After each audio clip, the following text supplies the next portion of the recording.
You're such an idiot. Can't you handle this more efficiently? It's infuriating just to watch you.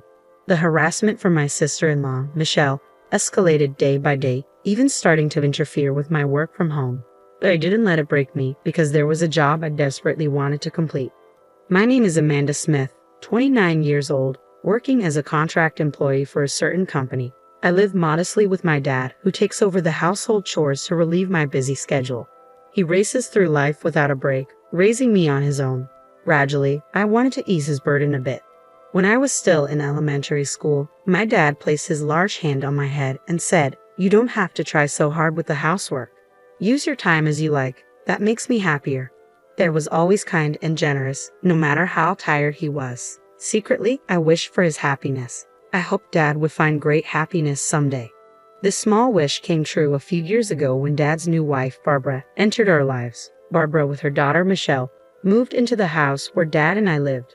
Barbara was honest and kind-hearted, a wonderful woman. In contrast, her daughter Michelle was prideful and cunning. It didn't take long for Michelle, initially quiet and reserved, to show her true colors. One day, as usual, I prepared lunch for Dad and sent him off to work. Barbara was away on a business trip since yesterday, and Michelle, a college student, should have had lectures today. I decided to prepare her lunch before she woke up. Even with 4 in the family, I still managed all the household chores. Working from home gave me some flexibility, and I didn't mind cleaning or cooking. It was a nice break from work, refreshing my mind. Barbara, now my stepmother, often said she felt bad having me do everything, but I assured her I enjoyed it. By the time I set breakfast for Michelle and me on the table, I heard her coming down the stairs, groggy. Michelle entered the living room, and I greeted her, "Good morning. Breakfast is ready. Your lunch is on the table too. Feel free to take it." Michelle paused and said, "I'm not going to college today." "Ha, but your calendar said you had lectures. They were rescheduled later." I updated the calendar. "Didn't you see it?" Sorry, hadn't checked yet." In our house, where lifestyles greatly differ, we decided to write down schedules on a shared calendar. I'm still not used to this new habit, and sometimes I forget to check. Michelle sighed heavily and muttered, "You're really clumsy," before returning to her room. I didn't take her words too seriously, assuming she was just cranky from waking up. 2 weeks passed since then. After days of relentless rain, it finally cleared up on a sunny Saturday morning. Feeling refreshed, I was hanging laundry when I sensed Michelle, who had slept in, getting up. But something was off. She rushed from the bathroom to the upstairs, then hurried back down, looking around the living room. "Hey, where's my skirt?" Michelle's demanding tone was suddenly directed at me. "If you mean the one in the laundry basket yesterday, I'm about to hang it." "No, the one I asked you to wash separately 2 days ago. I told you at dinner, remember?" "Oh, that one. It had a small tear, so I decided to mend it before washing separately. I finished mending it last night, and it's in the washer now." "What? Didn't you listen to me? I said I needed it washed early because I'm wearing it today. Are you even listening?" I was at a loss for words. Indeed, she had asked to wash that long skirt separately, but I wasn't informed she needed it today. I recalled our conversation from 2 nights ago. "I want to wear it next Saturday, so please wash it by then." "Next Saturday is in next week." Yeah, don't make me repeat myself." Michelle ended the conversation abruptly, playing with her phone. That's when the misunderstanding occurred, and it was Michelle who hadn't listened properly. Though I had no reason to be blamed, I didn't want to argue and said, "Sorry, I misunderstood the date." But Michelle, standing before me, glared with a disdainful look. "Think an apology solves everything. This is why I hate dumb people. Having a high school graduate sister is just unbearable. Can't even manage household stuff properly." Michelle attends an elite university known nationwide. Our worlds are different, yet I had hoped we'd get along now that we're family. Just to be clear, I never thought of you as family from the start, Michelle said mockingly with a disturbing smile. Seeing that expression, I realized our differences might be harder to bridge than I thought. Since that day, I felt an eerie chill. Michelle's disdain towards me became more apparent in her actions. When I worked from home, loud music blared from Michelle's room, not just disrupting my work but loud enough to be a nuisance to the neighbors. "Could you lower the volume a bit? The neighbors might complain," I asked timidly. "What? Don't boss me around. I'm annoyed by the typing sounds from your room," she retorted, slamming the door in my face. On another occasion, Michelle brought friends home and loudly declared, "Isn't it embarrassing having a high school graduate sister who can't even get a decent job? I wish she'd move out soon." One of her friends, leaving jokingly, said to my door, "Sorry for disturbing. Michelle feels sorry for you, so please move out soon, okay?" Her friends laughed as they passed my room. These harassments always happened when our parents were away. In front of Dad and Barbara, Michelle played the role of a good sister, eerily amicable towards me. Before long, Michelle graduated from university and secured a job at a major corporation. Within a year, she got engaged to her company's superior. By then, I had moved out to live alone, freeing myself from daily harassments and gradually regaining a peaceful life. One day, an invitation to Michelle's wedding arrived. The ceremony was to be held overseas. Sighing, I placed the invitation on a nearby table. About 3 months later, I boarded a plane from Los Angeles International Airport to France. Since moving out, I had become distant from my family. I was worried about Dad, but Barbara was with him. Without me in that house, Michelle wouldn't cause trouble to preserve Dad's happiness. I want to avoid family conflicts, so it was better to keep my distance from Michelle and minimize visits to my family home. To Dad and Barbara, I explained that I moved out to focus on my career. Despite the suddenness, they respected my decision, telling me, "Don't worry about home. Just do what you think is right. Yes, you should pursue what you want. It's a once-in-a-lifetime chance," they said with a smile. It's true that Michelle's actions affected my work, but that wasn't the only reason I left. I felt it was time to confront my own life and take a new step. On the night before Michelle's wedding, in my hotel room, as I checked the dress and belongings for the next day, my phone rang. Michelle's name appeared on the screen, and a bad feeling washed over me. Hesitantly, I answered the phone. It was Michelle's voice after several months. "Hey, long time no see. Where are you right now?" she asked. "I'm in a hotel in Paris," I replied. There was a brief pause in the conversation, then laughter erupted from the other end. "Really went, huh? Are you stupid? How crazy can you be?" she mocked. "What do you mean, the overseas wedding was a lie?" "Fooled you as expected. I'll send the real invitation later, okay? By the way, if you don't show up, I'll ruin something very dear to you," she threatened. The call ended there, and I sat weakly on the bed. Michelle had played a cruel trick on me, and she might be planning another scheme. Additionally, Michelle said, moreover, she threatened to ruin what's most important to me if I didn't attend. Such an act could harm not just me but Dad and Barbara as well. Michelle could easily do something like that. The peace I had regained seemed to crumble in my mind. As long as Michelle and I are family, the situation will continue. I have no choice but to meekly follow Michelle's actions always. Then my thoughts abruptly stopped. Why did I leave home? Wasn't it to fully pursue what I wanted? I haven't achieved anything yet. Instead of feeling weak, I should work to change the situation. Even someone like me can find a way to stand up to Michelle. I rose from the bed and reached for the curtains by the window. Outside, the Parisian night unfolded. Life is strange sometimes. When wandering in the dark, the path forward is illuminated and becomes clear. This was one of those moments. I closed the curtains, turned off the light, and slid into bed. The earlier anxiety had vanished, replaced by a soothing drowsiness. I closed my eyes slowly. Eventually, I spent about a week in France, taking the opportunity to enjoy sightseeing before returning home recharged. I returned to the US and threw myself into work, forgetting to eat and sleep. I spent days glued to my computer, my mind running at full speed, devouring documents and typing furiously. After 2 months of this lifestyle, I visited a specific place. Walking down the main street in front of the station, I entered one of the buildings. Exiting the elevator on the 3rd floor, I knocked on the first door down the hall. A soft female voice invited me in from inside. In my tote bag was a thick file. At home, inside was a large amount of copy paper that I had printed out. I intended to hand these to someone. As I touched the doorknob, a wave of nervousness made my fingers tremble. It's okay. I've done everything I could. Now it was up to fate. I calmed myself down and quietly stepped into the room on the day of Michelle's wedding. I had called the venue to inform them of my absence. Michelle probably thought I underestimated her. That high school graduate fool. Prideful Michelle, always needing to feel superior. But now, I understood Michelle lacked something vital, something I possessed, but she did not. A knock on the dressing room door and a man peeked in. "Excuse me, it's almost time. Are you ready?" "Yes, I'm ready. I'll be right out," I replied. I picked up a Western book from beside me and left the room. At the same time, Michelle's wedding reception was underway. Stephen, her husband, was the son of a corporate president. Among the guests were some notable figures, and Michelle was inwardly proud.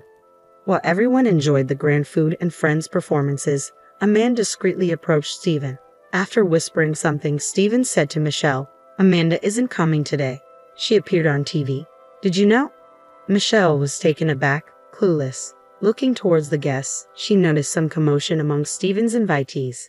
It was also streamed online. Seems to be quite a topic. A colleague from Michelle's company nearby was heard speaking on her phone. "I've read this book too.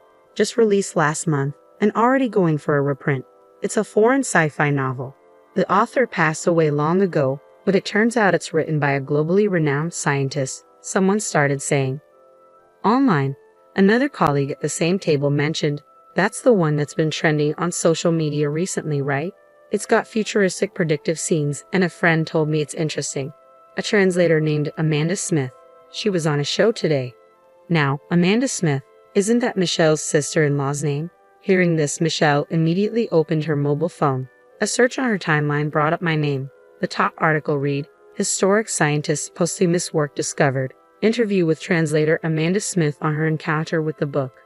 The wedding venue was already buzzing with this news. Amid the commotion, the ceremony soon concluded. After changing in the dressing room, Michelle stepped into the hallway to see her parents and Stephen, along with Stephen's parents, in a tense atmosphere. Such an embarrassment, being the subject of harassment. "We were clueless, and now we don't even know how to respond to inquiries from acquaintances," said Daniel, Stephen's father and the head of a major corporation, in a stern tone. "I've dined with Michelle numerous times, but she never once mentioned her sister-in-law Amanda." "Are they on bad terms?" "You know, I value family bonds. I was lenient because Stephen seems smitten, but I hear some women at the company don't think highly of Michelle. Do you think I know nothing?" Finally, Daniel added, "You better make this right. Call Amanda immediately. Arrange for me to meet her directly. If you can't reach Amanda, consider this marriage null and void." Doing away with a marriage was easy for someone like Daniel. If the marriage were called off after such a grand ceremony, it would severely tarnish Michelle's reputation. She'd be too embarrassed to face her colleagues, and her friends would surely ridicule her. Michelle, pale-faced, frantically pulled out her mobile phone. First call, second call, only the hollow ring. Fifth call, the automated voice responded, "The number you're trying to reach is not answering." "Maybe she's blocked you," her father suggested. "No way. Amanda must just be busy," Michelle defended. Skipping a day on the wedding itself is not normal, unless there's an accident or illness, especially for family. "I don't want to invite more trouble into my home. A woman like you, prone to problems, is clearly not suitable for our family," Daniel concluded. "But the ceremony is already over, Stephen. Don't just stand there. Say something." Michelle looked at Stephen with her characteristic pleading eyes. But Stephen turned away, refusing to look at her. At that moment, Michelle realized something. Her parents, standing behind her, were silent, just observing. They could have defended their daughter, but hadn't said a word. "Mom, it's not my fault, right? Tell them it's not my fault," Michelle pleaded. Barbara smiled ruefully and said, "Actually, I got a call from Amanda yesterday. She said she couldn't make it to the wedding for some reasons. It's a long story, but you'll understand soon. It might be inconvenient for both of you, but she asked for forgiveness just this once. It's a big moment in her life." That's what Amanda said. "What do you mean you knew about today? You knew and didn't tell me?" Michelle exclaimed. "Yes, exactly. If I had told you, you would have interfered, right? After all the trouble you've caused. Amanda, you never learn. Really, you're impossible." "I felt like I failed as a mother." Michelle listened with a defiant expression. "We thought if you experienced some hardship, you'd understand," I continued. "So Dad and I discussed it, and as bad as we felt for Amanda, we decided to turn a blind eye. It seems this is a family matter. We, as outsiders, should leave." But someone interjected. "Wait, please. We're not done here. I'll bring Amanda. I promise. Please reconsider." "Daniel, I don't want to be addressed by my name by you. Do you want to anger me further?" I warned. Even Michelle fell silent under Daniel's stern gaze. This time, she had picked the wrong battle. She watched, dismayed, as Stephen and his parents walked away, tasting her biggest defeat. Finally realizing her emptiness after successfully appearing on the TV show, I was dining with an acquaintance at a French dinner at a luxurious hotel. Across from me sat Pamela, a dignified, calm elderly lady. I chose this place to celebrate. I wonder if a more casual setting would have been better, I admitted nervously. "No, I'm really grateful. It's my first time dining somewhere like this, so I'm a bit nervous. Pamela replied. I like your honesty. Just be yourself. I don't like formalities either. Enjoy the meal to the fullest. Pamela's titles included French literature researcher, translator, and translation school lecturer. She was also my mentor. I once found an old Western book among Mom's belongings. Dad said its origin was unknown. It appeared to be a novel written in French, with notes throughout indicating Mom had read it repeatedly. I remembered how Mom hummed foreign songs while cooking or doing laundry. It happened before I could remember clearly. Could those lyrics have been in French? I started reading the book bit by bit, translating with a dictionary, and got absorbed in its world. I became enchanted with the French language. I devoured French books and translated my favorites. I was so engrossed that I lost track of time. After becoming a working adult, I started attending translation school during nights and weekends. One of my teachers, impressed by my language skills, introduced me to translation work. I was delighted to take it on, especially since it could be done from home. Around the same time, Dad decided to remarry. Even with the increased family size, my work wasn't affected, except for the issues with Michelle. I was surprised when you handed me a thick manuscript. Your translation skills were professional level, and the novel had a unique worldview. I had been translating for years, but I was never quite satisfied with my work. It took a long time, but completing it helped me grow mentally. Yes, translation is a battle with oneself. Each completed work feels like shedding a skin. It's fascinating, I agreed. Pamela smiled warmly upon hearing my words. It's a blessing to have something you want to pursue passionately in life. When I returned home after a long time, Barbara greeted me. Dad was still busy with work, coming home late as usual. I heard footsteps coming down from upstairs. Ah, finally awake, Michelle. You have a part-time job today. After the wedding cancellation and leaving her job, Michelle seemed to have been staying home. Barbara had told her, How long will you sulk? Do you want to live miserably like this forever? If you don't want to start over, you better leave this house. Worried about being kicked out, Michelle reluctantly started looking for part-time work and settled on a grocery store clerk position. As Michelle passed by the living room, she glanced at me awkwardly and hurried out the door. Amanda, you're going overseas for work, right? You said something about a potential contract with a new author, Barbara said. Yes, it looks like it's going to be finalized, but they want to meet in person, I replied. That's great. I'm relieved to hear your translation work is going well. Take care, and I'm looking forward to the souvenirs. Barbara's innocent smile made me smile too. Continuing to do what I love is enough for me. I thought it was that simple. My ability to become a translator was because I maintained a pure heart. It's a gift from Mom in heaven, a talent to enjoy life to the fullest. On my way back from my parents' house, I passed by a dogwood tree. Stopping to look, I saw many buds waiting to bloom. Surely, I'm just getting started too. Bloom one flower at a time. I'll continue on my path as the gentle spring breeze blew. I started walking again.